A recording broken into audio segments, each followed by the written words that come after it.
Good morning, everyone, and welcome to this morning's call-in meeting of the Infrastructure Investment and Inclusive Growth Scrutiny Board. My name's Councillor Bithell, and I'll be chairing today's meeting.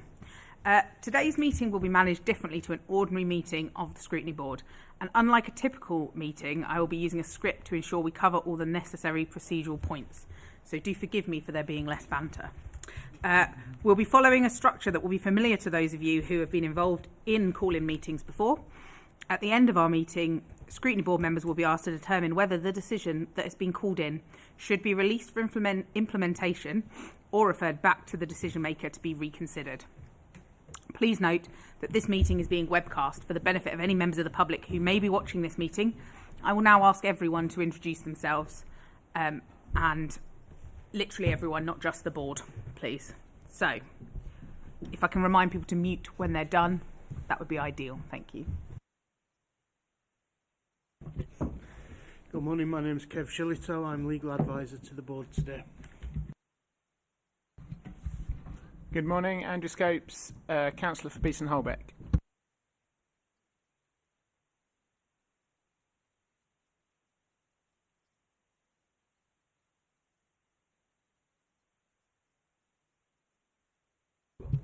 Good morning, Eleanor Thompson, Councillor for Guiseley and Rawdon, here as a substitute. Good morning, everybody. Councillor Jones from Horsforth. Good morning, my name's Isaac Wilson, Wheatwood Councillor, substituting today. Good morning, Councillor Kaylee Brooks, also substituting today. Good morning, Angela Barnacle, Director of City Development. Morning, Mark Mills, Chief Officer for Asset Management and Regeneration. Sarah Blenkin, Legal Services. Good morning, Simon Brown, Councillor for Morley North Ward. Good morning, Councillor Neil Buckley, or Woodley Ward. Hello, Becky Atherton, Principal Scrutiny Advisor to the board.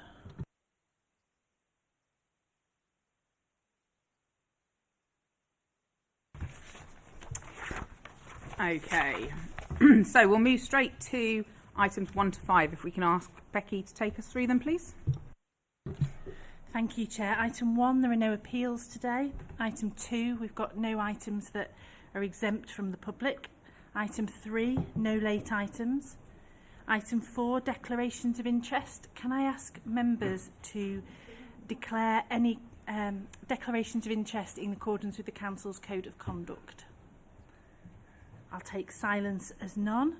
And then finally, item 5, apologies. We've had apologies from Councillor Shazad. Councillor Thompson is attending as a substitute. Councillor Layton has sent apologies, and Councillor Wilson is attending as a substitute. Councillor Brooks is attending as a substitute. Councillor Robinson has sent apologies, and we are expecting Councillor Sam Firth as a substitute imminently. And Councillor Ali has sent apologies, and Councillor Dowson is substituting. Having said I was going to be scripted today, I am going to break the script just for a second to, just for the purpose of anyone watching. Call-in meetings have to be called and done within a really tight time frame. So just to let you know, the reason there's so many substitutes, which there wouldn't usually be, is because of the speed in which our diaries fill up and the speed with which these meetings have to come together. So, item 6, the call-in. Moving on to item 6, which is the substantive item today. The report in your agenda pack explains that the Scrutiny Board has received a call-in request in line with the executive and decision-making procedure rules set out within the Council's constitution. The call-in request being considered today refers to a key decision taken by the Director of City Development on the 28th of November 2025. It relates to the former Knoll Manor HOP being declared surplus to Council requirements and its disposal. The relevant call-in request form has been appended to the report, which you will find on page 11 of the agenda pack. Other amended documents include a copy of the delegated decision notice and the associated report to the decision maker. I'll now invite Becky to briefly highlight the key procedural aspects of calling in the decision. Thank you, Chair. It's made clear within the Council's executive and decision-making procedure rules that a call-in request must detail why, in the opinion of the signatories, a decision was not taken in accordance with the Council's principles of decision-making, or where relevant issues do not appear to have been taken into consideration. The principles of decision-making are set out in Article 13 of the Constitution. The Board is advised that today's meeting is specific to the key decision that has been called in. Issues outside of this decision, including other related decisions, may not be considered as part of the Board's decision regarding the outcome of the call-in. The Board must decide whether the decision was made in accordance with paragraph 4 of the Executive and Decision-Making Rules, that is, those matters listed as potential grounds on the call-in request form. There is a recommended structure for today's meeting, which is referenced in paragraph 8 of your report, which the Chair will also set out shortly. Having reviewed the decision, the Scrutiny Board will need to agree what action it wishes to pursue. It can take one of two courses of action. Option 1, it can release the decision for implementation. If the Scrutiny Board chooses this option, the decision will be immediately released for implementation and the decision cannot be called in again. If option 2 is the outcome, they can recommend to the decision maker that the decision be reconsidered. If the Scrutiny Board chooses this option, a report of the Scrutiny Board will be produced and submitted to the relevant director for consideration. The process for producing this report is set out in paragraphs 15 to 20 of your report. If for any reason the Board does not agree one of the above actions, option 1 is adopted by default and the decision is released for implementation and may not be called in again. Thank you, Becky. I'm now going to outline the format for today's meeting. I'll first invite Councillor Simon Brown to outline the reasons for calling in the decision as set out within the call-in request form. This will be no longer than 10 minutes. Please can I remind all speakers to focus their discussion once again on the grounds for the call-in linked to the principles of decision-making rather than straying into wider issues that are not part of today's consideration. I will then ask Councillor Cooper and Angela Barnacle to respond to the issues raised, noting that we do have other relevant senior officers in the room who Angela may wish to bring in if required. Board members will then be invited to ask any questions and raise any points of clarification. And once the board members have completed their questioning, I will invite Councillor Cooper and or Angela Barnacle to provide brief closing comments, having heard the board's discussion. I will then invite Councillor Brown to provide his closing comments. All closing comments will be limited to a maximum of 5 minutes, and the board will then be asked to vote to determine the outcome of the call-in. Does that make sense? Lovely. We've had a bit of traffic this morning in Leeds with the weather, so I'll just reopen to introductions to those people that missed the first round, if that's okay. Councillor Dowson, I'll start with you.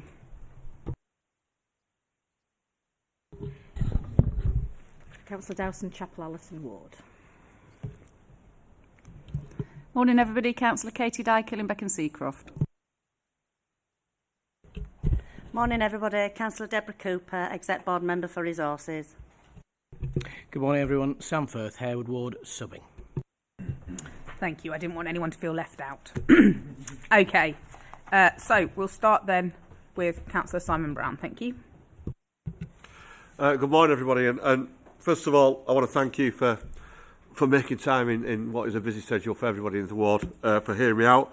I also want to thank officers, members of the Exec Board for their time last week to have the conversation, to build up, to give me some details about decisions that were made. But I hope you all respect and understand that I still have to make this fight, because we're looking at a resource that I think could be used for something else. So I appreciate your time today, so thank you so much.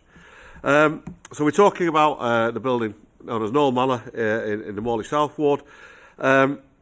Recently, or within the last few years, there has been quite a bit of money spent on the building, which then, for reasons I wasn't in the council, so I don't know, it's been decided that it surplus to requirements. Looking at the building, looking at where it is, looking at the resources that are in there, and the money that was spent on it a number of years, not that long ago, sorry, about 3 years ago, I think it could have been used for something else, and I think that there is an opportunity to use that facility to benefit the veterans community in Leeds. And that's basically the plan I'm going to make out today, that hopefully you may agree with me. And I also I appreciate and I respect the decisions that's made, because I understand difficult decisions have to be made, and obviously we all we all want to fight for the best people in this city. So thank you again for being here. So what I would suggest is that could we look into this facility being used as what's called a Valour Hub? So recently the government is passing legislation around Valour, which is there. It's a £27 million pot of money to create infrastructure for hubs to support the veterans community. Why the veterans community in Leeds? Well, at the last census, there was approximately 43,000 veterans who registered as veterans in the Leeds area.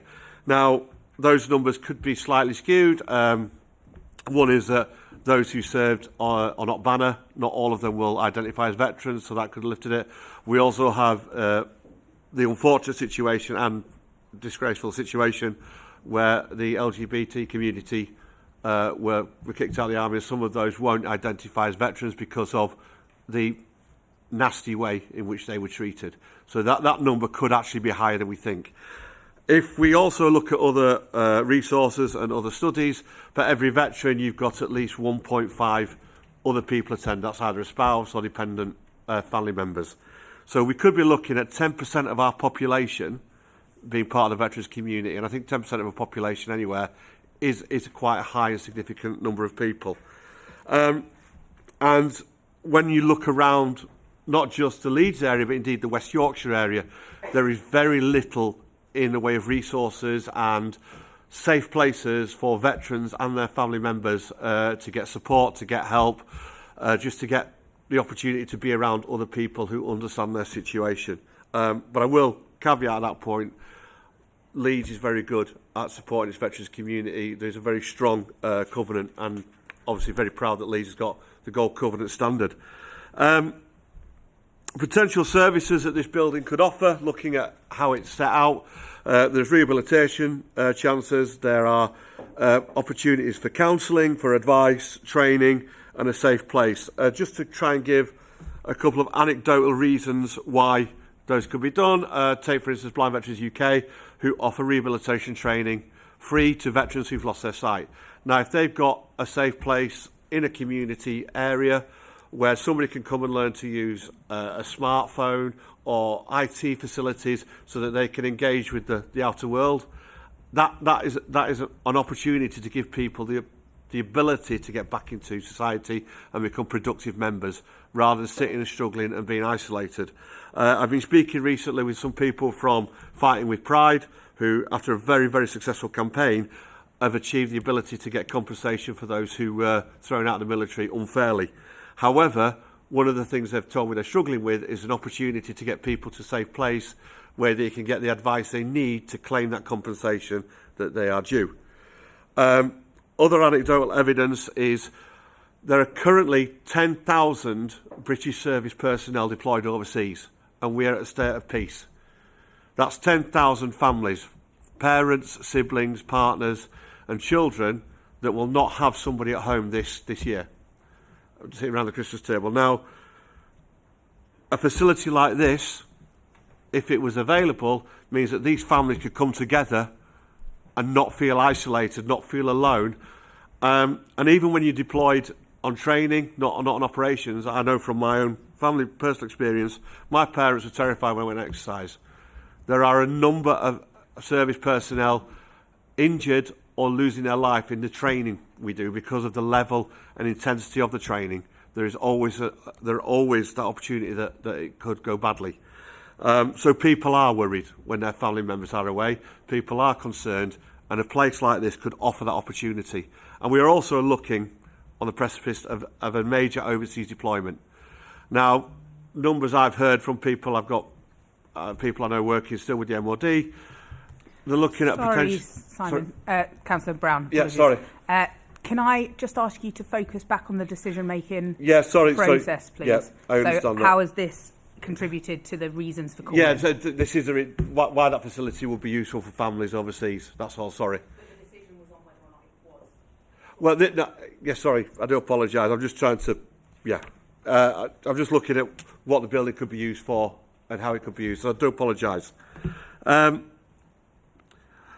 So, as I say, this Valour funding has £27 million that could be used to get the building into the state it needs to be put in.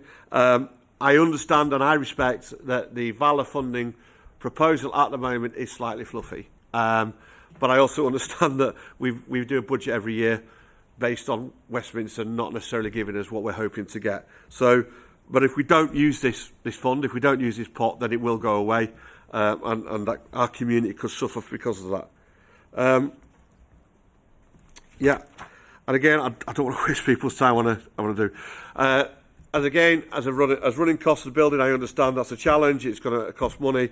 We could use local, and I've spoken to a number of agencies that would be interested in looking at renting hot desk space, so we could raise revenue to pay for the building there.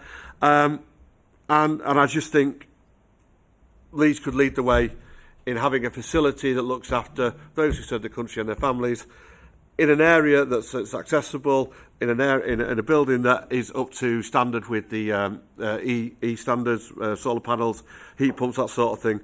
I don't want to waste anyone's time.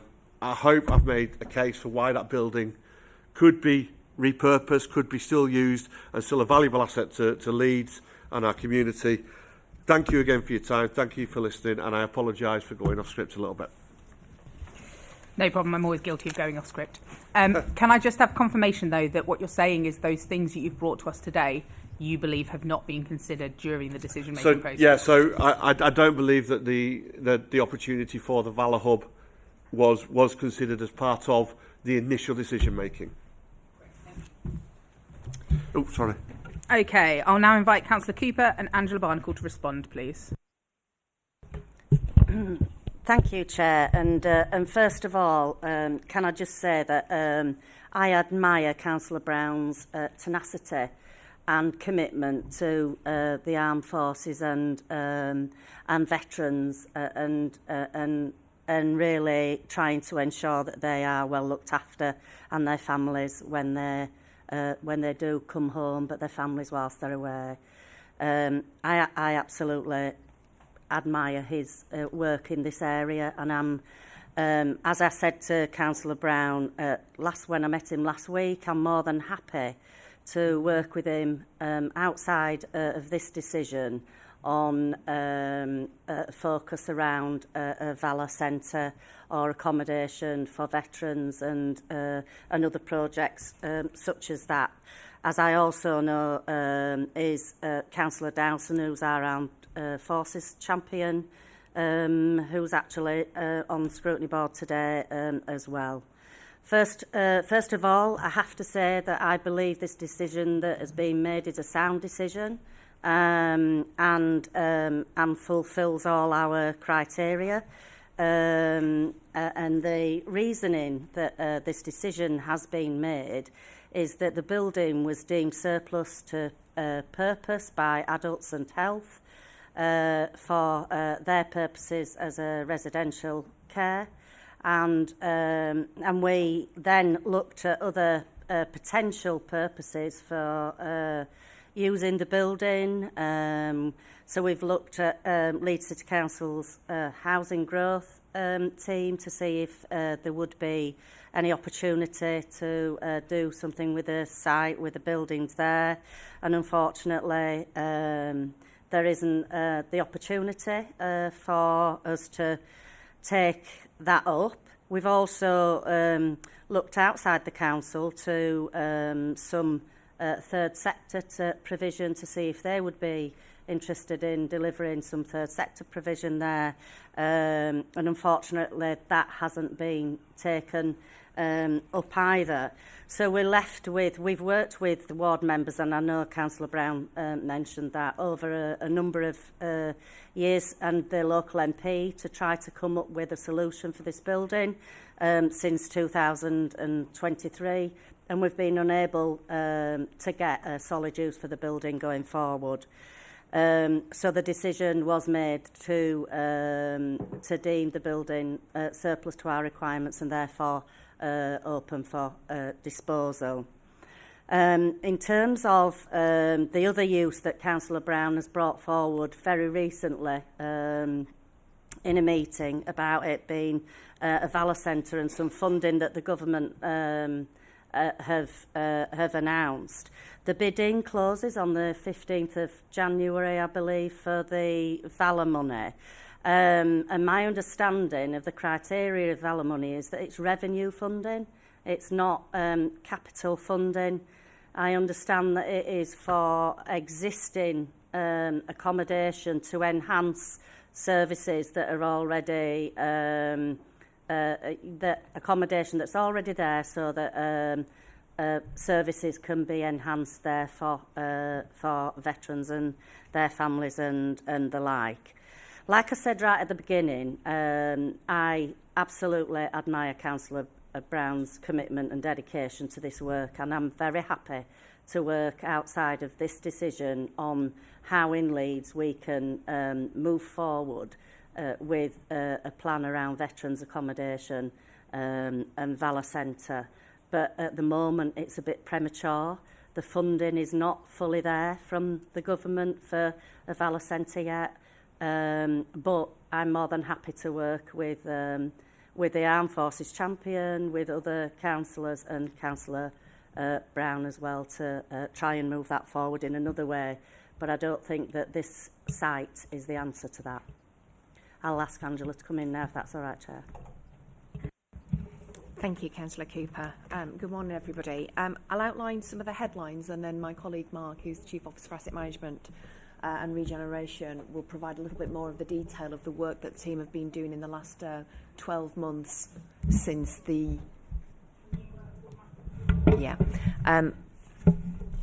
So the site was declared operationally surplus by Adults and Health last November.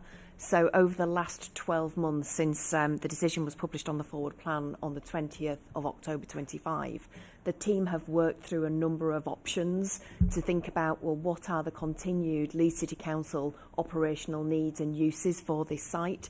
They have included things like council housing growth, and they have included third sector ambitions as well. We have a very large operational estate which has a high level of utilisation, and over a number of recent exec board papers we've made a commitment to come to fewer but better quality buildings. It's worthwhile saying that whilst this is an asset, it also is quite a significant liability, and the longer that building remains in what we would call void management, it deteriorates in condition and deteriorates in terms of its attractiveness in the local market as well. And on top of that, one of the other considerations we have is for quite a large capital receipts programme, and you'll know that our capital receipts programme cross-funds the revenue services of the council.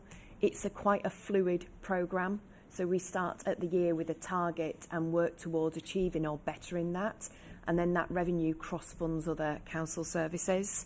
And I'll ask Mark to detail what the work's been doing and the considerations about why we think disposal is the best use of this building at this time. Thank you. Morning, everyone.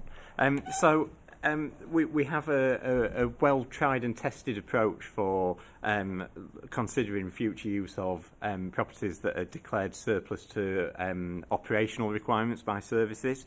And that involves us working across strategic development group, as we term it, which is a collection of officers in planning, highways, asset management and beyond, to at least understand what the potential development opportunity of a site might be, conversion of properties, etc. That informs in part the decision making.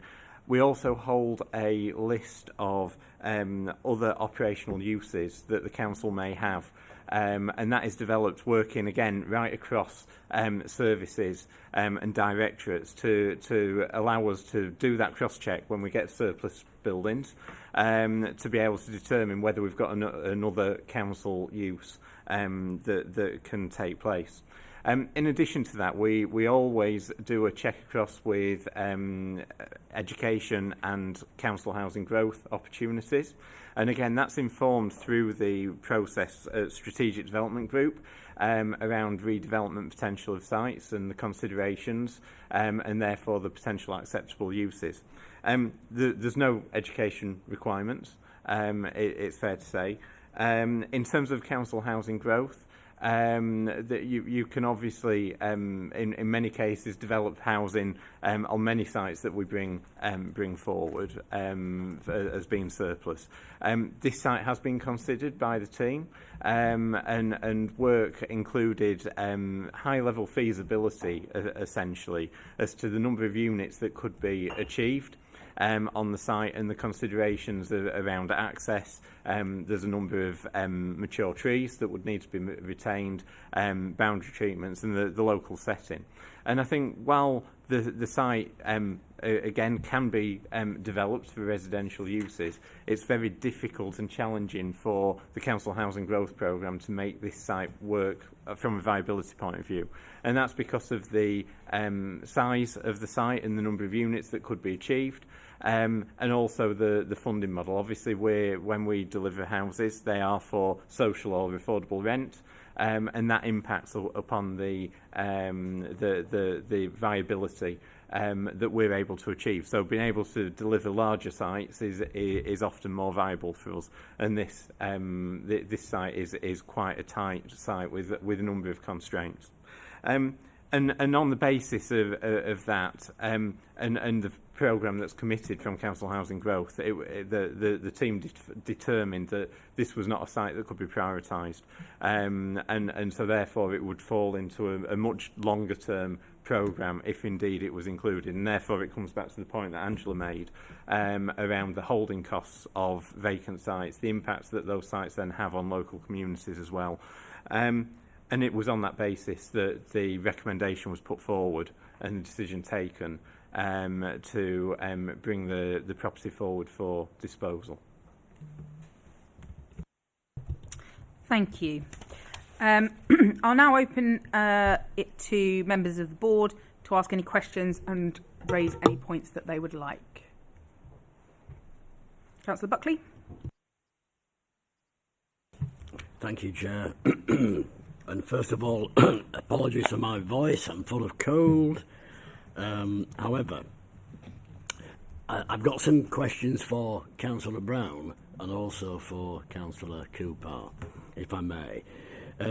Just starting with Councillor Brown, I wonder if I could ask, the offer of this government grant for Valor Centres, is this... and I think we've heard it's not definite, but is it a definite offer from them? And when would it actually happen? If it was granted, when would it happen? And then for Councillor Cooper and the Director of City Development, is this essentially a budget balancing exercise? There's nothing wrong with that. I know that budgets have to be balanced. But if it's worth £500,000, and I take it is it for sale at the moment? So in other words, we won't have any offers. It certainly won't be sold in this financial year. So therefore, any budget receipts will be the following year. And I'm just wondering whether that makes it more amenable to consider this proposal. Councillor Brown, do you want to come back in on yours, please? Yeah, thank you, Chair. Yeah, so there is a £27 million pot of money there. That's on the government website. As Councillor Cooper rightly points out, the closing for applications for some of this money is the 15th of January, so it's actually quite a tight turnaround. As I say, you read through the documentation on the government website, there's still, it has been thrown together quickly, so there's potentially not a full understanding of what it's there for and when it's there for, but there is an intent for it to be an ongoing process and these Valor Centres to become part of integral to the community. I hope that answers your question, sir. Councillor Cooper. Yeah, thank you, Chair, and thank you, Councillor Buckley, for your questions. As I said in my introduction, the Valor funding from the government is the first round of funding from the government, and I understand there is intention for a second round to open up in May. The first round has been open since the beginning of November, around the 10th of November, I believe, and closes. You have to have your bidding by the 14th of January for this particular round. But there is potential, as I said, for the second round that's being confirmed in May, but also potential for further rounds after that as well, so that it's not a either you take this or you're not going to get the funding. And in terms of the building itself, it's not just a budget balancing exercise, Councillor Buckley. We have a duty to ensure that we are looking after the assets within our estate, and assets that are empty, that are not being used, are, as Angela said, a liability to us in terms of financially, but as well as to the community, that they will deteriorate in terms of their maintenance and being looked after, and often are magnets for antisocial behaviour and so on like that. So, but we do have a duty to have an estate that's fit for purpose for the council, and if the council has no use for the building, no council function or need for the building, then we need to right-size the organisation to be fit for usage, and that's why we are looking at capital receipts and disposing of a number of buildings within the city, not just this one, not just this site, but that there are others on the capital receipt list that you will, I'm sure, be aware about. We have a duty to ensure that we give value for money for the people who pay their taxes to be able to fund what we do. A supplementary, yeah. I just wanted to take up that point, actually, about this building. And we've already heard that it's not suitable for council housing, it's not suitable for third sector uses of various types, and therefore, is there not a danger that we could end up, say, in a year's time or 2 years' time, with a building which is still deteriorating, it's still got a for sale notice on it, and we've got no armed forces facility either? Mark? Thank you. So the intention is for this property to be brought forward for sale via auction. That auction would take place in February, and therefore the sale would complete within this financial year, i.e. by the end of March. Again, that plays into the fact that we don't want to be holding properties for longer than we need to because of the impact on the communities, but also the cost involved. We're confident, with advice that we've already received from the auctioneer, that there'll be interest in the property to be able to allow that sale to take place. Okay, Councillor Firth. Thank you very much, Chair, and thank you very much for this interesting item, to say the least. Could I just ask officers and Councillor Coupard, do we have any particular information on the demographics of where our veterans live in the city? And also, have we explored a Valor Hub separate to the proposal from Councillor Brown, or is it only since Councillor Brown has raised it?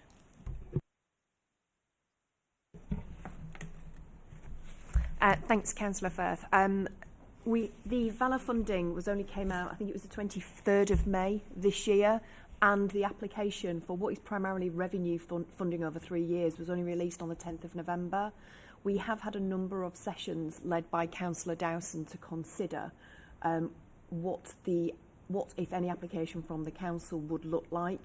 The council doesn't have to own the building, and the applicant doesn't have to own a building. It just needs, for I think it's a minimum of 4 days, to have provision to bring services together that would support the veteran community. I don't personally have any data to hand on the veteran community within the council, so I'd look to colleagues, or we could bring that at a later date. Thank you.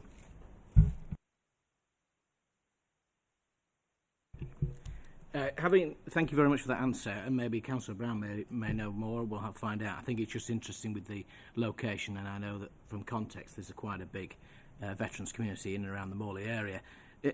There is obviously, having looked at the T's and C's for the applications, as you mentioned, it is the fact that it's not largely for capital funds. However, the T's and C's do say it's highly unlikely that we will fund with projects with budgets that are dominated by capital costs.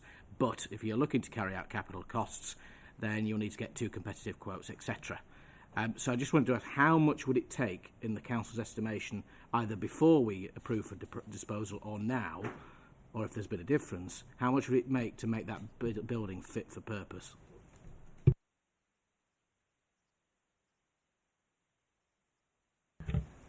Okay, so I think there's several aspects to that, and clearly we haven't done any costing work in terms of making it fit for purpose for a valid project. I think in part because we, again, the scope, specification, etc. is not defined. I think it's worth saying, though, that when you've got a building of the age that it is, there is backlog maintenance as well as the work that is required to be able to bring it forward for a new use. So you'll have the backlog maintenance to address. We haven't had a recent condition survey of the property, and that again is due to our budget pressures. The last condition survey that we had was back in 2009, and at the time indicated costs of £36,000. Now, some works will have been undertaken, but obviously the inflationary pressures around that will probably mean that, you know, as a gut instinct, there'll be in excess of £100,000 of backlog maintenance work before you even start dealing with anything to allow the building to be fit for purpose, fitted out in the right way for service provision, etc. So, and you know, again, in given experience of and the costs of doing such work, it would be substantial. I suspect you would be spending well in excess of £1 million to do a fairly basic job on that building for any use in many respects. Thank you very much. It is very concerning to hear that the last time any sort of survey on this building was done in 2009, which is over 16 years ago. Can I ask obviously, has it been empty since 2009, or has it been in continued use? And therefore, why has the council chosen not, before it's looking for disposal, to see what the cost implications would be of any repairs? Because could that not have a detrimental impact on the capital receipts that we receive from the auction? Thanks, Councillor Firth. Well, the building was in operational use up until very recently, so it would have had an ongoing annual inspection and been made fit for purpose. And probably the reason why it hasn't had a full condition survey is because it was in very active operational use, and given it was used for obviously adult social care, would have been subject to those safeguarding and requirements of the CQC at that point. The reason why we haven't done any further condition work at this point is because we couldn't find any identified use for the continued operation for LCC services. Therefore, it would have been probably remiss of us to spend what could be quite significant sums in understanding a condition survey for a use that we didn't have identified at that time. Thank you. Any other comments from councillors at all? Councillor Chapman? Yeah, just briefly, how many units did we assess the site would take if we were to put council housing or social housing on there? So it depends on the scheme that was brought forward. There was a couple of options. One for an apartment-led scheme, which again there wasn't the fully detailed work, but it was indicating in the region of 18 units on an apartment-led scheme. If you went down a more conventional townhousing route, you were looking at between I think about six to eight. But as I say, the site is very or it has constraints around trees, mature trees, and also the access, which needs reconfiguring. And so actually for the type of development that we were looking at bringing forward, it's quite challenging to make that stack up for the council housing growth programme. Thank you. I think we possibly have to not stray into evaluation of the options. The decision is based on, the call-in is based on whether the decision and the options were engaged with by the decision makers. We have policies around what makes a housing growth thing stack up or not stack up. And I'm very happy, if there's a concern around that, to put that towards the future agendas of the scrutiny boards of the city. Councillor Delson, please. Thank you, Chair. I think it's fair to say, with regard to Valor, that option probably wasn't considered at the very beginning because it didn't exist. So, the decisions are made at the time they are made. I'm very, very happy at Councillor Cooper's offer to actually work with us to actually bring forward, and I would like to think we will be bringing forward a bid. Mark Mills is right. We have actually already met. We've met with the leader, and we've got a plan of action to put in a bid for round 2. I think the big question is what that bid will look like, and would it involve Knoll Manor? And I think the decision there was that it wouldn't involve Knoll Manor because of its location, its condition, and the fact that the funding is revenue funding and not capital funding. But the truth is we have got a lot of veterans, and Councillor Firth, if you look at our last annual report, there's a link to the last census, which is a couple of years old now, and the demographics change, as you know, all the time. But it does actually indicate exactly where our veterans are, and there is quite a hub of veterans in Morley, but also in Crossgates and Seacroft, and we have veterans and their families all around Leeds. So where we are at the moment with that, and sorry, Chair, I am straying now, is that we are looking at putting a bid in, a consortium bid. We're working with Robert Forrester at Wyker and looking at a hub and spoke model so that the maximum number of veterans in the whole of West Yorkshire can benefit from the funding that is available. And Councillor Brown is right. It Sorry, came out. Councillor Delson, I've given Sorry, you enough I'm straying advertising now. time. So, there's only so much I can tolerate. I could go on at length because our veterans are so special to us and they're so important, and we want to do the right thing for them. But we do work as a team, Councillor Hinchcliffe, myself, Councillor Brown and Councillor Flynn. And going forward, we will actually put forward a bid, but we will have to do it as a team, and thank you, Councillor Cooper, for making that offer. Anyone want to reply to that public service announcement? No? Okay. Councillor Buckley. Just briefly, Chair, I just wondered, just for my benefit actually, this deadline of the 15th of January, but we've heard that that's not a deadline because there's a second tranche of awards, if you like. Could you just explain how that works, please?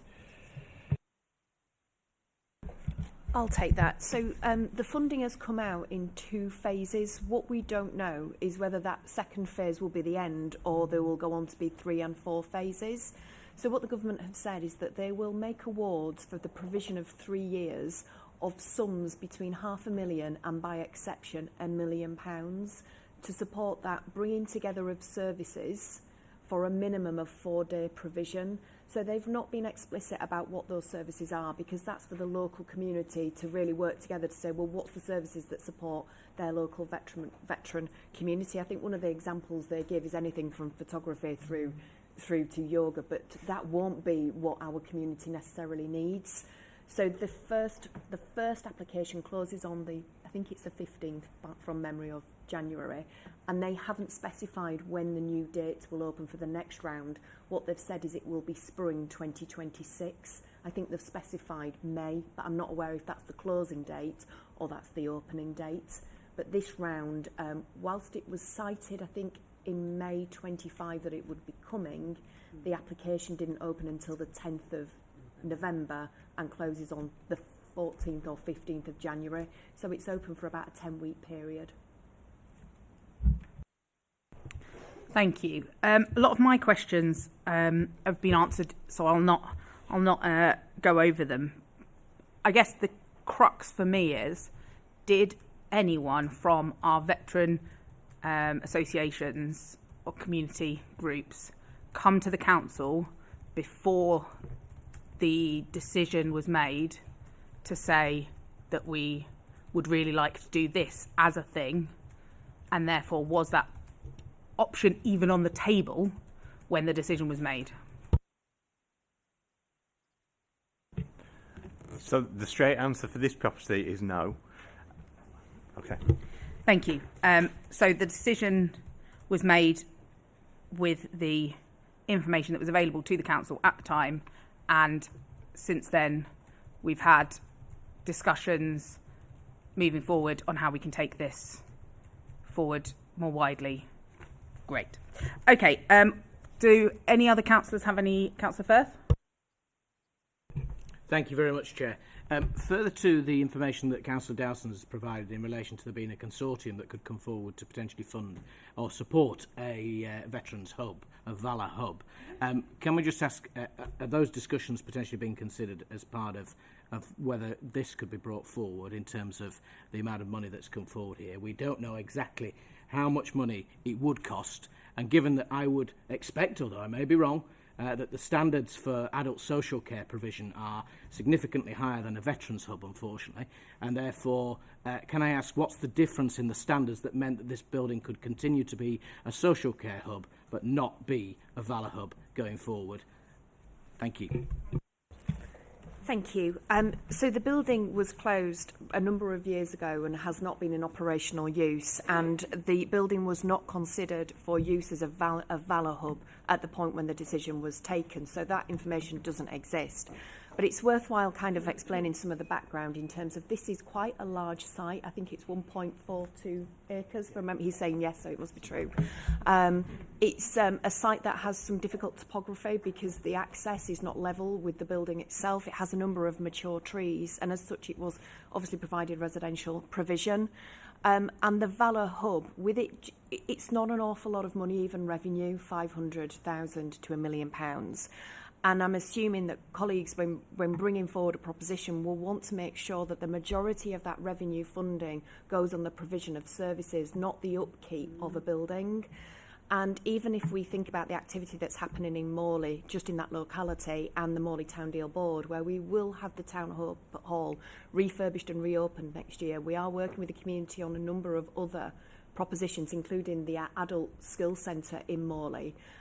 My professional advice to that working group would be, do not carry costs of a building within that revenue funding. Instead, get that provision as already provided in a building that's already been managed. Thank you. I did say earlier, obviously, it is in the T's and C's that, yes, it's absolutely true that bids will not be accepted where they're overwhelmingly about capital costs. But as much as I value your professional opinion, we haven't done the standard survey since 2009, and therefore we don't know the actual cost of what it would cost to repair this particular building. In terms of when the building was shut down, was it shut down in relation to those particular costs, or were no reports done to actually work out what repairs would be needed to actually bring it up to standards of the adult social care that was then used as the provision at the time? Thank you, Councillor Firth. Well, the decision to close it was taken by Executive Board in 2024 and subject to scrutiny in August 24. So as part of this calling, the decision in regard to disposal was based on any other live continued uses that were known to the council at that point.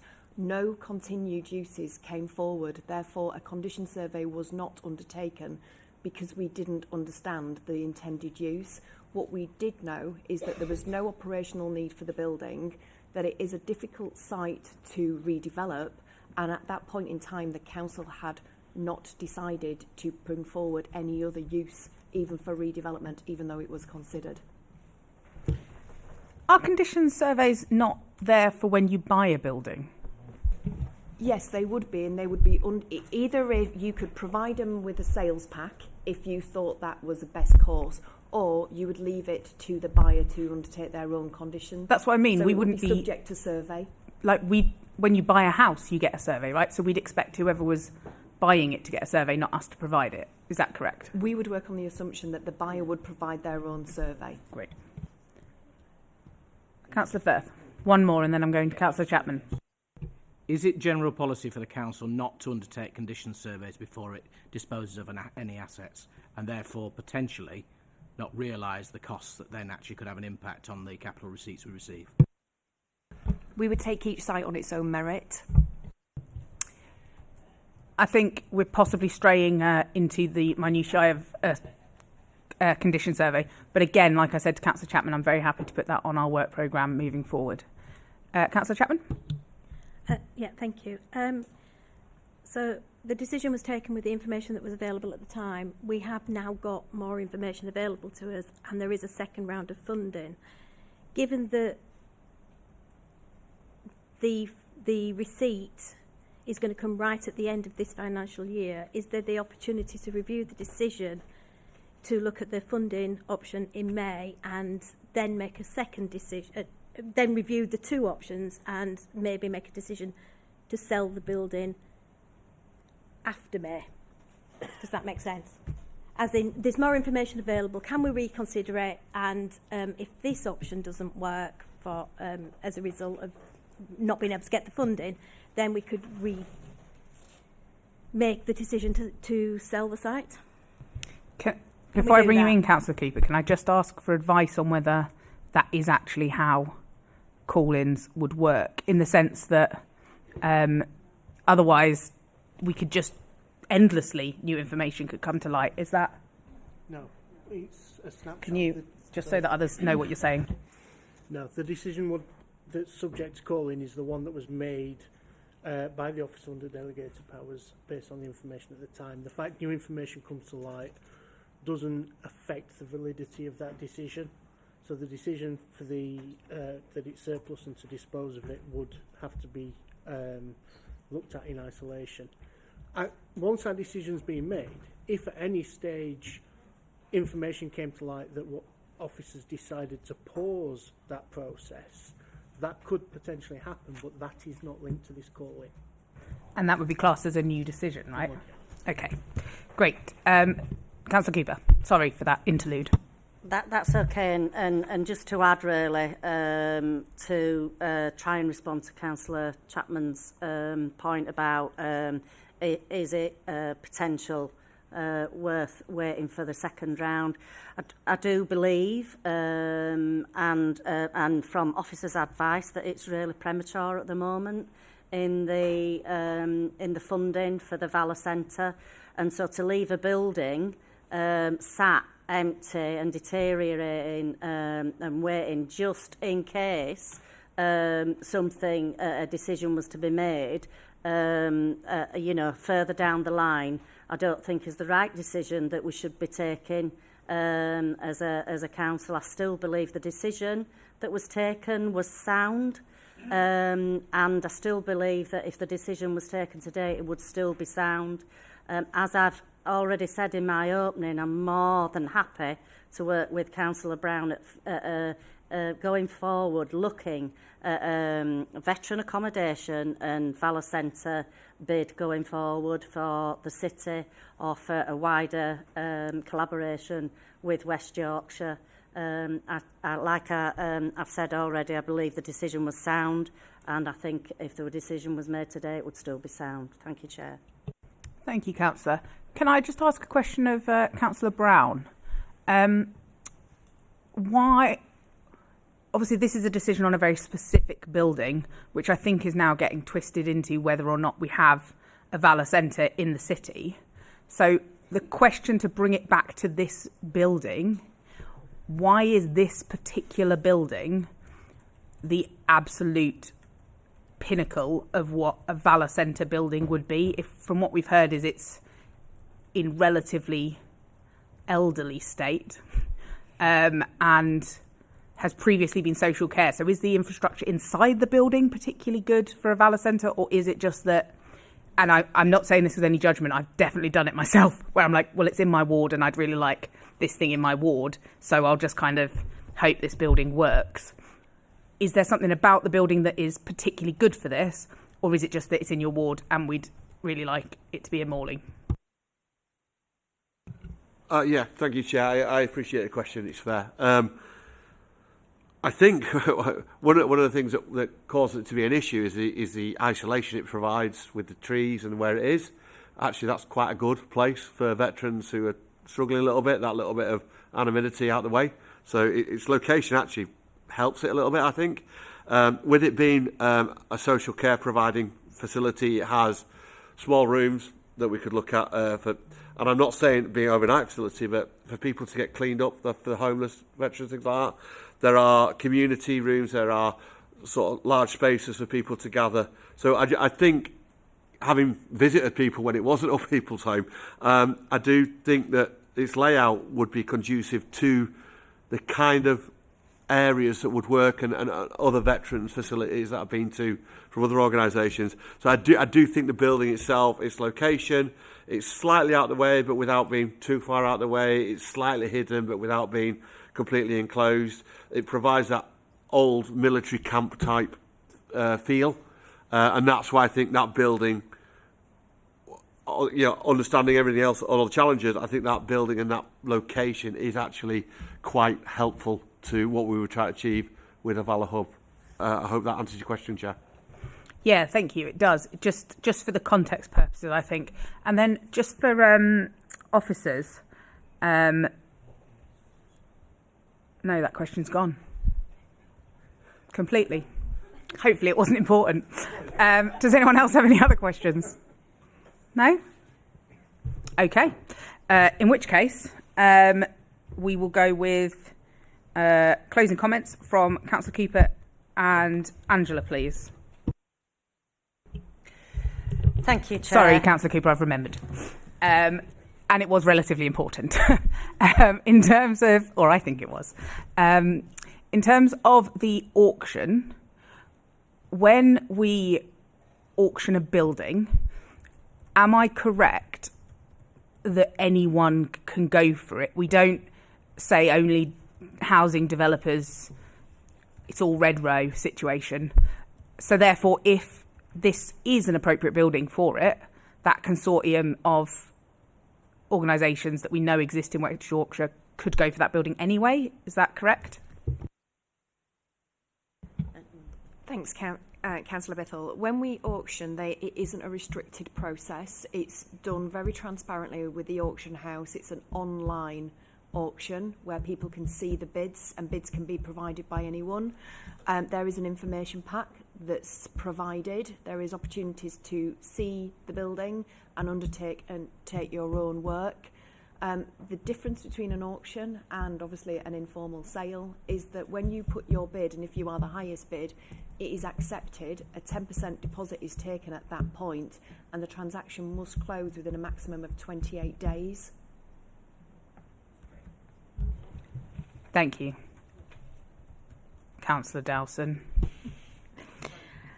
I think it's got to be recognised financially that a lot of the organisations who provide the really valuable services for veterans are actually charities, and they spend all their money almost immediately on veterans. So having a big wodge of cash they could come forward with to actually bid for anything. So I appreciate the thought that organisations could come forward and bid for it.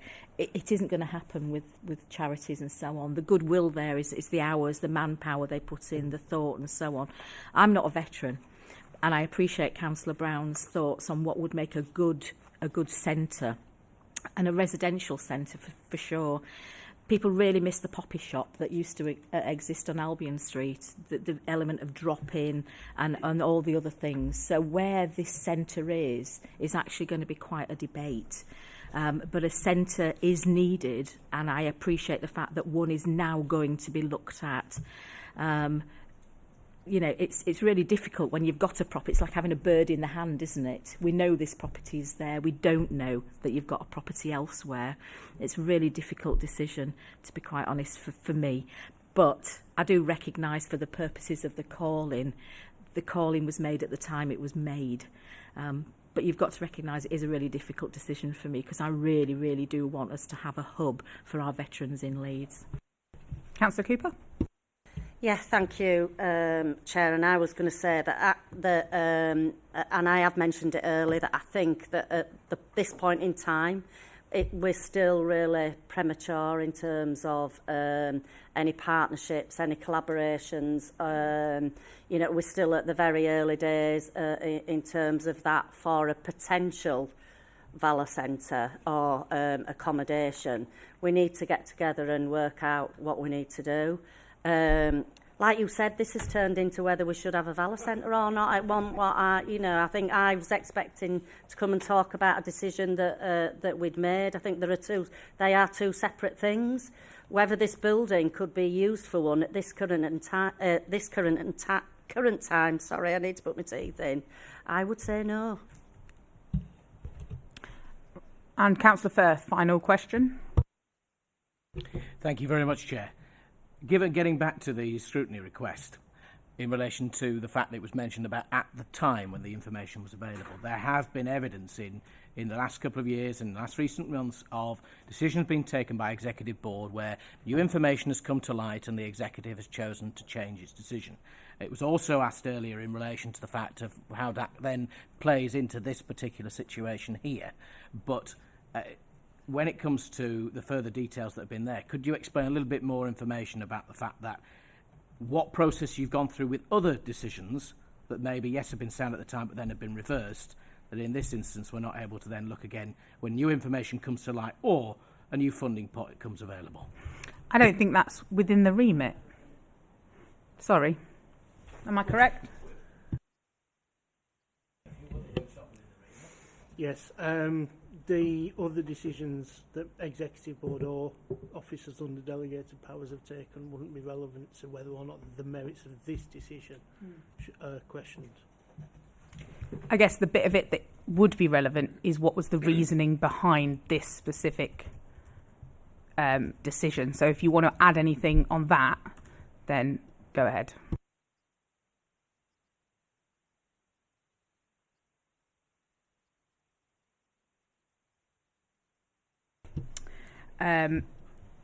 Okay, so we'll go back to the closing comments of Councillor Cooper and Angela, providing closing comments for no more than 5 minutes, please. Thank you, and I'll be very quick. Thank you, Chair, and thank you, Scrutiny Board members, for all your comments and views this morning. I really do appreciate Scrutiny's views and the work that Scrutiny do in and around. It's everyday work, but also in terms of the calling decisions that you look at as well. As I have said, I believe the decision was sound at the time, and I still believe the decision, if taken again today, would be sound. And I'll ask Angela to come in now. Thank you. And I'd just recap by saying that the building was declared operationally surplus by the department in November 24, and the team then put forward a forward decision notice on the 20th of October, so some nearly 12 months later, with a decision being taken on the 28th of November, so very recently. 12 months is a relatively long time to hold a building to continue to search for operational uses or other uses. So I would say that this decision, and when we dispose of our assets, we don't take these decisions lightly. They are based on the reasonable prospect of what could happen within a reasonable timescale. And that's what the decision was based on, with a view that actually taking this building to auction and completing the divestment of this asset through a sale in this financial year was deemed the appropriate course of action at the point the decision was taken. Thank you. And can we then ask Councillor Brown to provide his closing comments? And again, no longer than 5 minutes, please. Thank you, Chair. I appreciate fully that this Valor, like I said, the information only came to real light in May, and then we didn't really have a good idea of what it was until more recently. So I appreciate that might not have been considered, and I think that's why it was fair to me to call and say, is this a consideration we could look at? However, I am encouraged by the mature and sort of very fair sort of a debate that's gone on here. I'm grateful for that. I'm also grateful, Councillor Cooper, you've clearly put a lot of research into what Valor does to know what you know. So that, yeah, I appreciate that you've looked at it. So I want to say thank you for your time today. I'm very grateful. It is something I'd like to do, but I appreciate there are tough decisions that need to be made because the whole city needs to be governed fairly. So thank you all for your time today. And I obviously, again, respect any decisions that are made today. Thanks, Councillor Brown. I revert back to my script now. Outcome of the call-in. At this point, I will invite the legal officer to briefly clarify what the Scrutiny Board is being asked to consider as it determines whether the decision has been taken in accordance with the principles of decision-making as set out in the Council's constitution. Thank you, Chair. The call-in operates on the basis that the decision is flawed in some way, and the grounds for that are put forward on the basis that information should have been taken into account that wasn't at the time, in this particular case around the availability of Valor funding and the potential alternative use for the premises. The Scrutiny Board's job, having heard the information, is to consider whether or not that decision was made on the information available at the time, whether that information was taken properly into account, or whether anything that should have been taken into account wasn't, based on the time periods that have been discussed. As a result, there will then be, if there are concerns amongst the members that the decision was flawed, then of course, as I think you'll explain, Chair, there's two options available to the committee. I don't know if there's any questions that anyone has at this stage. Any questions for Kev on the legal process? No? Okay, Scrutiny Board members will now be asked to cast their vote in terms of the outcome of today's call-in meeting. As a reminder, the options are either to release the decision for implementation, which is option 1, or recommend to the decision maker that the decision be reconsidered, which is option 2. Can I have a proposer and second for one of these options, please? Councillor Brooks? Can I propose release, please? And have I got a second? Councillor Dye, thank you. So we will go for a vote on releasing the decision for implementation. Those for?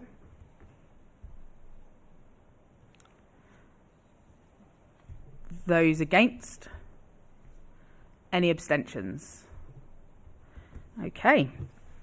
For the benefit of the public watching, the result of the vote was 7 in favour and 3 against. And therefore, the result of the call-in is to release the decision for implementation. We move on to the item 7, which is the next meeting. With so many substitutes, a lot of you won't be there. But on the 21st of January at 10 a.m, you can watch it online if you'd like to. And for anyone that is on the Scrutiny Board, we have a pre-meeting for all members at 9:30, and then a 10 o'clock Scrutiny Board, and also budget workshops coming up. Thank you.